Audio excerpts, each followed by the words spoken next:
बच्चा party, welcome in the quantum classes, the finest edges in every way to learn the concept of physics. तो चलिए शुरू करते हैं। आज से स्टार्ट होने जा रहा है हमारा सेकंड चैप्टर, पहले यूनिट का सेकंड चैप्टर। जैसे कि आपको पता है पहले यूनिट हमारा क्या चल रहा है, इलेक्ट्रोस्टैटिक्स।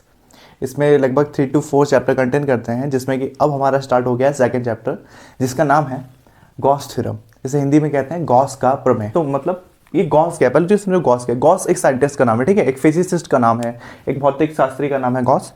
उनके नाम पे जो थ्योरम दी गई उसे गॉस थ्योरम कहा गया। तो गॉस थ्योरम, आपको यहाँ से एक चीज़ तो क्लियर होती है कि चैप्टर में आपको एक टॉपिक मिलेगा जो कि क्या है आपके पास, इटसेल्फ गॉस थ्योरम है। ओके बच्चा पार्टी, तो हम आने वाले लेक्चर में, अभी इसके जस्ट बाद के लेक्चर में हम डिस्कस करेंगे गॉस थ्योरम। पहले इस चैप्टर की थोड़ी इंट्रो ले लेते हैं, इसकी थोड़ी परिचय ले लेते हैं और कुछ बेसिक पॉइंट जान लेते हैं, जिसके बेस पे हम इस चैप्टर को आगे बढ़ाएंगे। बच्चा पार्टी ध्यान देना, इस चैप्टर में हमारे पास ऐसा ले लो कि ना, यहाँ से 5 मार्क्स के क्वेश्चन फिक्स होते हैं हर साल। 5 मार्क्स के कैसे, 3 मार्क्स में आते हैं हमारे पास डेरिवेशन, 3 मार्क्स में हमारे पास डेरिवेशन आ जाता है, और देन उससे रिलेटेड 2 मार्क्स में आपके पास आ जाएंगे कोई ना कोई न्यूमेरिकल्स। ठीक है, तो बच्चा बड़ी इसे ध्यान से देखना है चैप्टर।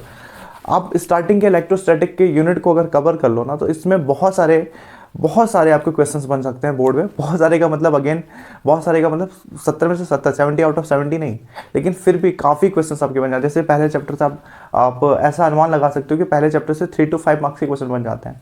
ओके बच्चा बेटी, जैसे इस चैप्टर से मैंने कहा 5 मार्क्स के क्वेश्चन बन जाएंगे, आने वाले चैप्टर से 3 मार्क्स के क्वेश्चन बन जाते हैं। तो इतना काफ़ी अच्छा होता है, क्योंकि इसमें कुछ इतना डिफिकल्टी नहीं होता है। डिफिकल्टी के जो रेशियो होता है बहुत कम होता है, और जो नंबर का रेशियो होता है वो कंपैरिजन करें आने वाले चैप्टरों से तो काफ़ी ज़्यादा होता है। तो इसलिए यहाँ पे नंबर गेन करना बहुत आसान हो जाता है। तो बच्चे बड़े देखना, यहाँ पे हम गॉस थ्योरम वाले टॉपिक पढ़ेंगे। आगे इसमें दुनिया भर के डेरिवेशंस मिलेंगे, बहुत प्यार से करेंगे, बहुत सिंपल, बहुत ही प्रैक्टिकल अप्रोच के साथ करेंगे। और मैं आपको गारंटी देता हूँ, गॉस थ्योरम अगर आप जुड़े रहना अगर मेरे साथ, तो गॉस थ्योरम तो आपको ऐसे चुटकियों का खेल बना दूंगा। वो इसलिए कि गॉस थ्योरम में बेसिक कॉन्सेप्ट्स होते हैं, या फिर आप बोलो सिर्फ 2 से 3 स्टेप में आपकी गॉस थ्योरम पूरी खत्म हो सकती है। गॉस थ्योरम की जब एप्लीकेशंस आती है ना, तो वो मेन होता है गॉस थ्योरम में। एक आता है आपके पास, इसके जस्ट बाद मिलेगा इलेक्ट्रिक फ्लक्स, उसको हम अभी डिस्कस करेंगे, नेक्स्ट लेक्चर में डिस्कस करेंगे गॉस थ्योरम। देन उसके बाद आती हैं गॉस थ्योरम की एप्लीकेशंस, वो इंपॉर्टेंट है चैप्टर की। मैं कह रहा हूँ उस एप्लीकेशंस को हम बिल्कुल मज़ेदार तरीके से मजाक बना के खेलेंगे, क्योंकि उसमें लगभग 2 से 3 स्टेप्स में आपके सारी तीन ही कॉन्सेप्ट लगते हैं। 3 कॉन्सेप्ट को अगर ध्यान में रखा तो पूरी गॉस थ्योरम निपट जाएगी एप्लीकेशंस के साथ, वो भी अच्छे नंबरों के साथ। ओके बच्चे बेटी, रटने लगे ना, अगर रटने लगे तब तो रटो, फिर तब तो टफ ही लगेगा, लेकिन वो 3 कॉन्सेप्ट अगर ध्यान में रखा तो आपका गॉस थ्योरम बिल्कुल बच्चों का गेम हो जाएगा। तो बने रहेगा। यहाँ से हमारा क्या हो रहा है ना, प्लेलिस्ट का नया वीडियो आ गया हमारे पास गॉस थ्योरम चैप्टर के साथ। हम आगे बढ़ रहे हैं यूनिट के सबसे सेकंड चैप्टर। देन बच्चा बेटी, इस गॉस थ्योरम वाले चैप्टर में क्या है ऐसा बेसिक चीज़ें जो हमें डिस्कस करना चाहिए चैप्टर के अंदर एंटर करने से पहले। तो वो है हमारे पास गॉस थ्योरम में सबसे बेसिक चीज़ें आती हैं, वो है हमारे पास बच्चा पार्टी इलेक्ट्रिक फ्लक्स। क्या कहते हैं इसे, ये हो गया हमारे पास इलेक्ट्रिक फ्लक्स। ओके बच्चा पार्टी, इसे हिंदी में कहेंगे विद्युत फ्लक्स। इलेक्ट्रिक मतलब विद्युत फ्लक्स। फ्लक्स को हिंदी में भी फ्लक्स ही कहते हैं, ठीक है, जैसे कंफ्यूजन मत रखना, फ्लक्स को भी हिंदी में फ्लक्स ही कहते हैं। तो वहाँ पर ये टॉपिक आ गया विद्युत फ्लक्स। तो जानते हैं विद्युत फ्लक्स क्या है। देखो, ये इलेक्ट्रिक फ्लक्स का टॉपिक अगर क्लियर नहीं करोगे ना आप, बेसिक चीज़ें हैं, तो आप गॉस थ्योरम की सोच ही नहीं सकते हो कि आप गॉस थ्योरम समझ सकते हो। तो इलेक्ट्रिक फ्लक्स बहुत आसानी से, बहुत सिंपल टॉपिक है, वैसे टफ भी नहीं, डिफिकल्ट नहीं है, सिंपल टॉपिक है, लेकिन बेसिक है और इंपॉर्टेंट है। ओके बच्चा बेटी, तो क्या है इलेक्ट्रिक फ्लक्स। इलेक्ट्रिक फ्लक्स क्या है, आई होप, मुझे आशा है कि इलेक्ट्रिक फील्ड क्या होता है, इलेक्ट्रिक फील्ड लाइन्स क्या होता है, आपने अब तक अच्छी तरह से समझ लिया है। प्लेलिस्ट में सारी वीडियोस पड़ी हुई हैं, वहाँ पे इलेक्ट्रिक फील्ड लाइन्स को ऐसे एग्जाम्पल के साथ आपको समझाया गया है ना, कि आप कभी भूल ही नहीं सकते अगर आपने वो देखा हो। तो जैसे कि आपको दिख रहा है, ये ग्रीन वाली जो एरोज हैं, जो बहुत सारी इलेक्ट्रिक फील्ड लाइन्स है, कितने, 1 2 3 4 5 6 अप्रॉक्सीमेट 6 इलेक्ट्रिक फील्ड लाइन्स है। तो वो क्या बना रहा है, इलेक्ट्रिक फील्ड बना रहा है। इट मीन्स हम कहेंगे कि क्या है, यहाँ पे एक इलेक्ट्रिक फील्ड है, और इस इलेक्ट्रिक फील्ड में क्या रखा हुआ है, कोई भी एक क्लोज सरफेस रखा हुआ है। ओके बच्चा पार्टी, तो पहला चीज़ आप ध्यान रखना, इलेक्ट्रिक फ्लक्स के केस में हमें एक चीज़ ध्यान रखना पड़ेगा, जो हमारा सरफेस होगा। हम यहाँ पे देखो, कोई भी एक सरफेस लेंगे, वो सरफेस हमेशा क्या होना चाहिए, क्लोज्ड होना चाहिए, क्लोज्ड सरफेस होना चाहिए, क्लोज्ड। ठीक है, मैंने सपोज यहाँ पे ऐसे शेप में क्या रेक्टेंगल ले लिया, क्यूब ले लिया, जरूर नहीं कि रेक्टेंगल क्यूब, आप बेसिकली रैंडमली कोई भी ऐसा सरफेस बना दो। जैसे कि मैं इधर एग्जांपल में ये सपोज कोई भी ऐसा सरफेस बना दिया, बट आप ट्राई करना सरफेस क्या क्या होना चाहिए, क्लोज्ड सरफेस होना चाहिए, ठीक है। तो इलेक्ट्रिक फील्ड्स में आप आगे बढ़ने से पहले एक चीज़ समझ लो, उसकी क्या शर्त रखी गई है इलेक्ट्रिक फील्ड्स के लिए, वो है कि आपका जो सरफेस होना चाहिए वो क्या होना चाहिए, क्लोज्ड। ओके, आप समझते हैं बच्चे बच्चे इलेक्ट्रिक फील्ड है क्या, सॉरी इलेक्ट्रिक फ्लक्स क्या है। बहुत सिंपल सा है, इलेक्ट्रिक फ्लक्स सिंपल ये बोलता है कि जब कोई क्लोज सरफेस, रेक्टेंगल है, स्फेयर है, सर्कुलर, कोई फर्क नहीं पड़ता, जब कोई क्लोज सरफेस, याद हो क्लोज होना चाहिए बस सरफेस, जब कोई क्लोज सरफेस किसी इलेक्ट्रिक फील्ड में रखा जाए, जब कोई क्लोज सरफेस तो इलेक्ट्रिक फील्ड में रखा जाए, तो उस क्लोज सरफेस में से गुजरने वाली या बाहर निकलने वाली इलेक्ट्रिक फील्ड लाइंस की जो संख्या होगी, नंबर होगा, क्या है, किसी इलेक्ट्रिक फील्ड में किसी क्लोज सरफेस से गुजरने वाली इलेक्ट्रिक फील्ड लाइंस का जो नंबर होगा, इलेक्ट्रिक फील्ड लाइंस की जो संख्या होगी, वही क्या कहलाता है, इलेक्ट्रिक फ्लक्स कहलाता है। इससे सिंपल, बेसिक, आसान डेफिनेशन तो आपने कहीं देखा ही नहीं होगा, कॉन्सेप्ट बनने के देखा ही नहीं होगा। ऐसे इलेक्ट्रिक फील्ड लाइन गुजर रही हैं, वो सरफेस है क्लोज सरफेस, उस क्लोज सरफेस से जितनी ज़्यादा इलेक्ट्रिक फील्ड लाइन गुजरी उतना ज़्यादा इलेक्ट्रिक फील्ड बढ़ेगा। ओके, सिंपल है। देखो यहाँ पे अगर सपोज एग्जांपल ले लिया ना हमने, सपोज हमने यहाँ पे एग्जांपल ले लिया और इस डायग्राम को मैं सपोज ऐसे बना देता हूँ ताकि आप अच्छे से एक और चीज़ समझ जाओगे, क्यों कर रहा हूँ उसको चेंज, आप समझ जाओगे। अब सपोज ये डायग्राम ऐसा है, ओके, डायग्राम ऐसा बनाने का रीज़न क्या है, देखो एक और चीज़ है, एक और मैं इसमें डिफरेंस दे देता हूँ, एक और एक्स्ट्रा इलेक्ट्रिक फील्ड लाइंस बना देता हूँ। ये इलेक्ट्रिक फील्ड लाइंस एक और है इलेक्ट्रिक फील्ड में, सपोज ऐसा है। तो बच्चे बड़ी यहाँ से बेसिकली समझने के लिए हम कैसे समझेंगे, क्या कैसे हम निकालेंगे इलेक्ट्रिक फ्लक्स। इलेक्ट्रिक फ्लक्स की डेफिनेशन क्या बोलती है, इलेक्ट्रिक फ्लक्स की डेफिनेशन यही बोलती है कि किसी क्लोज सरफेस से गुजरने वाली इलेक्ट्रिक फील्ड लाइंस का नंबर, किसी बंद परिपथ से गुजरने वाली, किसी बंद पृष्ठ से गुजरने वाली विद्युत बल रेखाओं का मान क्या कहलाता है, electric field lines, sorry electric flux, विद्युत फ्लक्स कहलाता है। क्या है इसका मतलब, इसको कहा नाम ने, ये इलेक्ट्रिक फील्ड है, विद्युत क्षेत्र है, और अगर ये सारी रेखाएं एक साथ हों, इलेक्ट्रिक फील्ड लाइंस एक साथ हों, तो हम उसे विद्युत क्षेत्र कहते हैं, इलेक्ट्रिक फील्ड कहते हैं। और अगर ये सिंगल सिंगल रेखाएं, सिंगल सिंगल एरो अगर हों, तो हम इसे कहते हैं विद्युत बल रेखा। ओके बच्चे बेटी, तो यहाँ पे हम क्या कह सकते हैं, अगर हम समझना होगा बहुत ही आसान तरीके से अगर समझना होगा, तो बच्चा बेटी गिनो यहाँ पे कितनी इलेक्ट्रिक फील्ड लाइन्स है, विद्युत बल रेखाएं हैं, गिनो 1 2, ये हो गया 3, ये हो गया 4, ये हो गया 5, ये हो गया 6 एंड 7, ये तो इलेक्ट्रिक फील्ड लाइन्स के नंबर हो गया। देन हम क्या कहेंगे, इलेक्ट्रिक फ्लक्स क्या होता है, क्या बोला, उस क्लोज सरफेस में से गुजरने वाली इलेक्ट्रिक फील्ड लाइंस की जो नंबर होगा, मान होगा। तो क्लोज सरफेस में से कौन गुजर रहा है, अच्छा कौन नहीं गुजर रहा है, देखो ध्यान से देखिए, नंबर फर्स्ट वाली इलेक्ट्रिक फील्ड लाइन और लास्ट वाली electric field lines close surface से नहीं गुजर रही है, इट मीन्स ये काउंट नहीं होगा। अब इसका मतलब है कि अब इसके अलावा ये फर्स्ट और सेवंथ के अलावा जो बच गया, जो कि क्लोज सरफेस से नहीं गुजर रहा है, तो जितनी भी इलेक्ट्रिक फील्ड लाइन सब उसके अंदर से गुजरेंगी, वही क्या कहलाएंगे, उनकी इलेक्ट्रिक फ्लक्स कहलाएगा। ओके, तो सिंपल है कॉन्सेप्ट, यहाँ पे डेफिनेशन लिखा हुआ है, बहुत इंग्लिश हिंदी दोनों में। सिंपल सा कॉन्सेप्ट ये था कि इलेक्ट्रिक फील्ड लाइंस यदि किसी क्लोज सरफेस से गुजरे, तो जितने इलेक्ट्रिक फील्ड लाइंस उस क्लोज सरफेस से गुजरेंगे वही उसका इलेक्ट्रिक फ्लक्स कहलाएगा, विद्युत फ्लक्स कहलाएगा। ओके बच्चों, ये तो कॉन्सेप्ट है इसके बेसिक सा। मैथमेटिकली इसको समझते हैं, मैथमेटिकली इसको समझते हैं थोड़ा।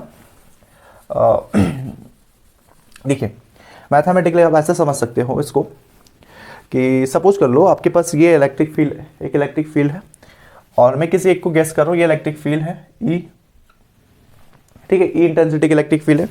इलेक्ट्रिक फील्ड जैसा कि आपको पता है एक वेक्टर क्वांटिटी होती है, तो ये आपकी इलेक्ट्रिक फील्ड हो गई वेक्टर क्वांटिटी। ओके बच्चे बेटी, ये आपके पास इलेक्ट्रिक फील्ड हो गई वेक्टर क्वांटिटी। देन इसका जो सरफेस है, इसका एक सरफेस है, ये जो सरफेस है क्लोज सरफेस, तो हर क्लोज सरफेस का एक सरफेस वेक्टर होता है, इसे कहते हैं क्षेत्रफल सदिश। ठीक है, एक सरफेस वेक्टर होता है, क्षेत्रफल सदिश होता है, जिसे एरिया वेक्टर भी कहते हैं, एरिया वेक्टर। अच्छा ये एरिया वेक्टर क्या है, कंफ्यूज नहीं होना है। देखो सपोज मेरा ये, आप सपोज कर लीजिए कोई क्या है, एक प्लेन सरफेस है ना, ये पाम है, हथेली एक प्लेन सरफेस है, तो इसका एरिया वेक्टर क्या होता है, हमेशा याद रखना बच्चा बेटी, किसी प्लेन सरफेस का एरिया वेक्टर हमेशा 90 डिग्री पे होगा। मतलब ये ऐसा है तो ये हमेशा ऐसे रहेगा। अगर मैंने वो सरफेस सपोज ऐसे में रख दिया तो ये 90 डिग्री पे ऐसे, मतलब ये प्लेन, तो उसके 90 डिग्री पे क्या होता है, हमेशा एरिया वेक्टर होता है। ठीक है, क्षेत्रफल सदिश होता है। अगर ये ऐसा तो ये नीचे की तरफ जाएगा आपका एरिया वेक्टर, ये ऐसा तो ऐसा, ये ऐसा तो ऐसा, ये जैसे जैसे हम घूमते जाएंगे वैसे वैसे हमारे साथ एरिया वेक्टर भी 90 डिग्री के साथ घूमते जाएगा। तो बच्चा बेटे एक तो हो गया इलेक्ट्रिक फील्ड लाइन्स ई, जो सिंपली जा रहा है, और इस इलेक्ट्रिक फील्ड लाइन में हमने क्लोज सरफेस जो रखा हुआ है, सपोज ये ऐसा क्लोज सरफेस है ऐसा, तो इसका एरिया वेक्टर सपोज ये क्लोज सरफेस थोड़ा सा इस इलेक्ट्रिक फील्ड लाइन में, इलेक्ट्रिक फील्ड में क्या है, थोड़ा टेंड है, झुका हुआ है, तो जितना झुकेगा ये ऐसा है, तो जितना झुकेगा उसके साथ एरिया वेक्टर भी झुक जाएगा, लेकिन वो अपने सरफेस साथ तो 90 डिग्री बनाएगा। कहने का मतलब यह है ना कि सपोज हम इस पॉइंट को ले रहे हैं, रैंडमली हम कोई भी पॉइंट ले सकते हैं, सपोज इस पॉइंट को ले रहे हैं, इस पॉइंट में हम मैग्नेटिक फ्लक्स निकाल रहे हैं, सॉरी इलेक्ट्रिक फ्लक्स निकाल रहे हैं इलेक्ट्रिक फील्ड की वजह से। तो इलेक्ट्रिक फील्ड तो ये हो गया ई, और इसका एरिया वेक्टर क्या होगा, सपोज करो ये कोई आपका इलेक्ट्रिक, ये क्या आपके पास सरफेस है, सरफेस को नाम देता हूँ ए, तो ये छोटा सरफेस को हम क्या नाम दे देंगे, इस छोटा सरफेस उसको नाम दे देंगे डी है। तो इसका एरिया वेक्टर क्या होगा, इसका एरिया वेक्टर होगा इससे सीधा आगे निकलते हुए 90 डिग्री, ये तो हल्का सा झुका हुआ है अगर, तो ऐसे ये निकल जाएगा ऐसे आगे की तरफ, हम ऐसा मान लेते हैं, ठीक है, हल्का सा झुका है तो इसका एरिया वेक्टर भी उस हिसाब से झुक जाएगा। ओके बच्चा बाटी क्लियर है इतना।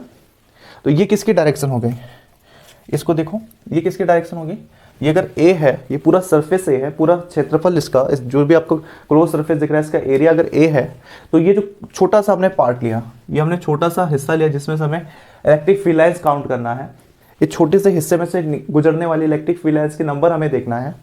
तो इस छोटे से पार्ट को हम कह देंगे डी ए, और इसकी डायरेक्शन को हम ऐसे दिखाएंगे area vector D A. Okay बच्चा पार्टी, ए मतलब क्या था एरिया, तो वहाँ पे हमने एरिया ही लिया, और डी आपको पता है ना कहाँ कहाँ हम डी लगाते हैं। अगर सपोज x है, तो अगर सपोज यहाँ पे x है तो x का मतलब हो गया क्वांटिटी, और dx है अगर कहीं पे लगा हुआ बच्चा पार्टी, तो dx का मतलब क्या होता है, dx का मतलब होता है उस x क्वांटिटी में आपने एक छोटा सा हिस्सा लिया।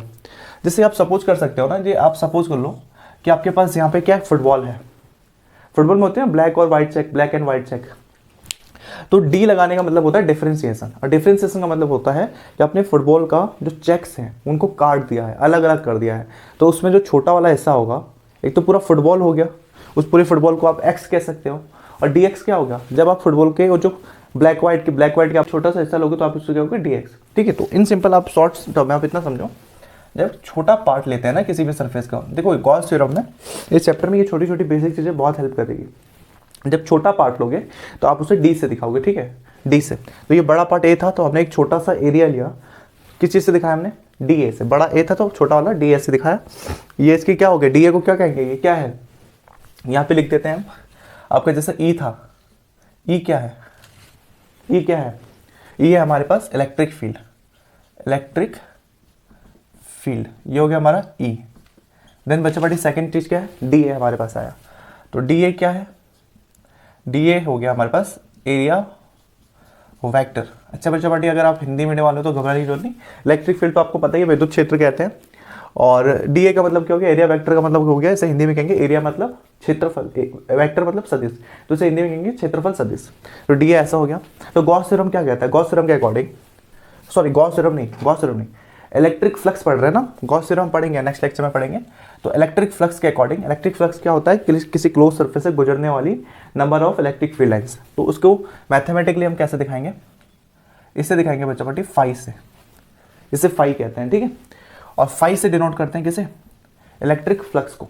अगर वो इलेक्ट्रिक फ्लक्स है तो फाई के बेस में आप ई लिख दोगे। ओके, आगे आने वाले चैप्टर में आप पढ़ेंगे मैग्नेटिक फ्लक्स के बारे में, तो मैग्नेटिक फ्लक्स में बेस में बी लिख देते हैं, याद रखना, इलेक्ट्रिक फ्लक्स हो तो बेस में क्या लिखेंगे, ई। तो ये हो गया बच्चा पार्टी हमारा, क्या हो गया, हम क्या पढ़ रहे हैं, इलेक्ट्रिक फ्लक्स पढ़ रहे हैं।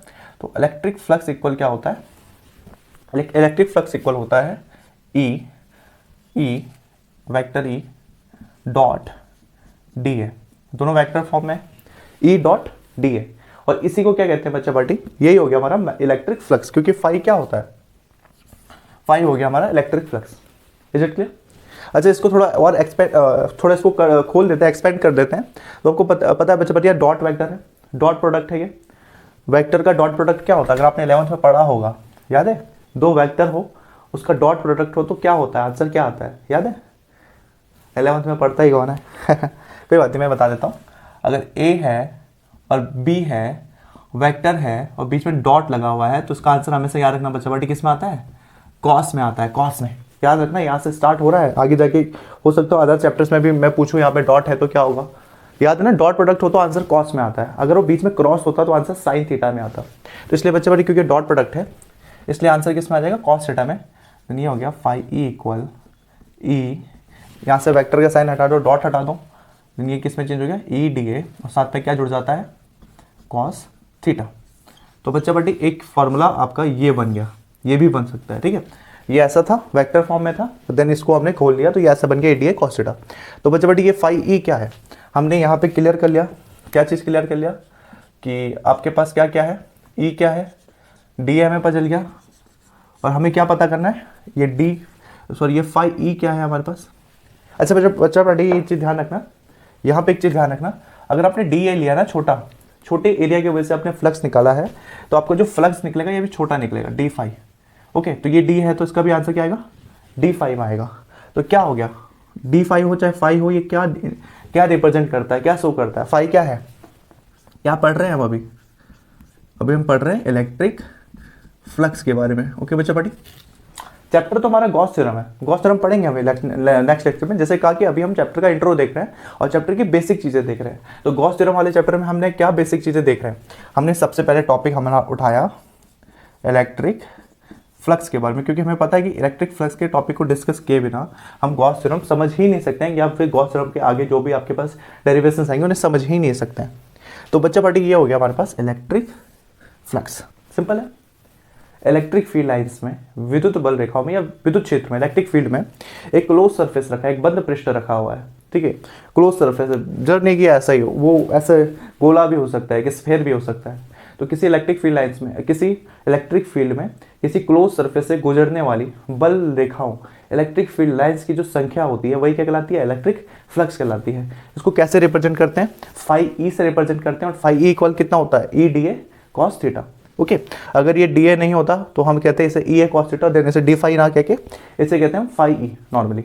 ओके बच्चा बेटी, ओके, अगर ये इस फॉर्म में नहीं होता ना, डी के फॉर्म में नहीं होता, तो आप कह सकते हो डी नहीं होता तो ये सिंपल फाई ई होता, तो ये भी डी ए नहीं होता तो ये क्या हो जाता, E A cos theta. Electric field lines clear, okay. I hope आपको इलेक्ट्रिक फील्ड लाइन सब क्लियर होगा। इसको आप नोट कर लो, स्क्रीनशॉट वगैरह ले लो, जो लेना है ले लो आप, ठीक है। बेसिक चीज़ें हैं इलेक्ट्रिक फील्ड लाइन। अच्छा, ये थीटा क्या है, जो है थीटा, ये वर्ड यूज हुआ ना, क्योंकि थीटा कुछ नहीं है, थीटा बस ये ई और डी ए के बीच का एंगल है। ई ऐसे में जा रहा है, डी ए ऊपर की तरफ जा रहा है, तो थीटा कुछ नहीं, थीटा ई और डी ए के बीच का एंगल है। ओके, ये हो गया थीटा। ओके बच्चा पट्टी, हम ऐसा मान लेते हैं कि जो आपका सरफेस है थीटा डिग्री क्या है, थीटा एंगल क्या है, झुका हुआ है, ठीक है। देन इलेक्ट्रिक उसके एरिया वेक्टर सीधा निकल रहा है। ओके बच्चा पट्टी, ये तो हो गया इलेक्ट्रिक फ्लक्स। अब इसका देख लेते हैं हम, क्या देखना है इसका देख लेते हैं हम यूनिट, इसका मात्रा क्या होता है, यूनिट क्या होता है बच्चा पट्टी, ठीक है। तो यूनिट कैसे निकालेंगे हम इसका, यूनिट निकालने के लिए बच्चे बच्चे कोई रटने की तो जरूरत है नहीं, आपको भी पता ही है यूनिट, अभी तक आपने बहुत से टर्म्स के निकाले होंगे 12th में आने से पहले। तो यूनिट मात्रा कैसे निकालता है, सिंपल है, फॉर्मूले में जो जो टर्म्स आए उनकी मात्रा लिख दो। पहला टर्म क्या है, इलेक्ट्रिक फील्ड। इलेक्ट्रिक फील्ड का यूनिट क्या होता है, मात्रा क्या होता है, प्रीवियस चैप्टर में देखा था क्या होता है इलेक्ट्रिक फील्ड का मात्रक, याद है कितना था, न्यूटन पर कूलम, या न्यूटन अपॉन कूलम कह लो। ओके बच्चे बेटी, देन आगे क्या है, ए, ठीक है। डी ए हो चाहे ए हो, मात्रक तो सेम होगा। ए क्या रिप्रेजेंट करता है, ए क्या रिप्रेजेंट करता है, क्षेत्रफल हो, एरिया रिप्रेजेंट करता है, ठीक है। और एरिया का मात्रा क्या होता है, एरिया तो सिंपल है, कितना होता है, मीटर स्क्वायर। ऐसा वैल्यू कितनी होती है, ऐसा यूनिट क्या होती है, मीटर स्क्वायर। तो इसका टोटल क्या हो सकता है, न्यूटन पर कूलम मीटर स्क्वायर, या फिर इसको क्या लिख सकते हो आप, ऐसे लिख सकते हो, न्यूटन मीटर स्क्वायर पर कूलम, कह सकते हो न्यूटन मीटर स्क्वायर पर कूलम। तो ये हो गया बच्चे बट इसका यूनिट। ओके, तो ये हो गया यहाँ पे इलेक्ट्रिक फ्लक्स के बारे में। देन इसके जस्ट बाद वाले लेक्चर में, अभी क्योंकि हमने चैप्टर का नाम तो गॉस थ्योरम था और इस चैप्टर का मेन टॉपिक भी गॉस थ्योरम है, ठीक है। तो अभी हमने इस गॉस थ्योरम वाले चैप्टर का, जो कि हमारा नया चैप्टर स्टार्ट हुआ है, उसका हमने इंट्रोडक्शन में इलेक्ट्रिक फ्लक्स के बारे में पढ़ा। ओके बच्चा पार्टी, क्योंकि हमने कहा था इलेक्ट्रिक फ्लक्स के बिना ये चैप्टर हो ही नहीं सकता, आप समझ ही नहीं सकते हो। समझ के सिंपल सा कॉन्सेप्ट था, किसी क्लोज सरफेस से गुजरने वाली इलेक्ट्रिक फील्ड लाइन्स की नंबर, इलेक्ट्रिक फील्ड लाइन्स की संख्या इलेक्ट्रिक फ्लक्स कहलाती है। ओके, तो ये हो गया इलेक्ट्रिक फ्लक्स। अभी इसके बाद के जस्ट लेक्चर में हम समझेंगे गॉस थ्योरम के बारे में। मैंने कहा बच्चा बड़ी चैप्टर बहुत इंपॉर्टेंट बनता है आपके बोर्ड के पॉइंट ऑफ व्यू से, सबको आने वाले लेक्चर में सिर्फ 2 से 3 पॉइंट में आपको पूरा गॉस थ्योरम आपके निपटा दूंगा मैं। कॉन्सेप्ट समझना वहाँ पे, रटने की तो जरूरत ही नहीं है, सिर्फ तीन स्टेप्स में आपकी गॉस थ्योरम खत्म। ओके बच्चा बड़ी, तो मिलते हैं अगले लेक्चर में, अभी के लिए इतना ही।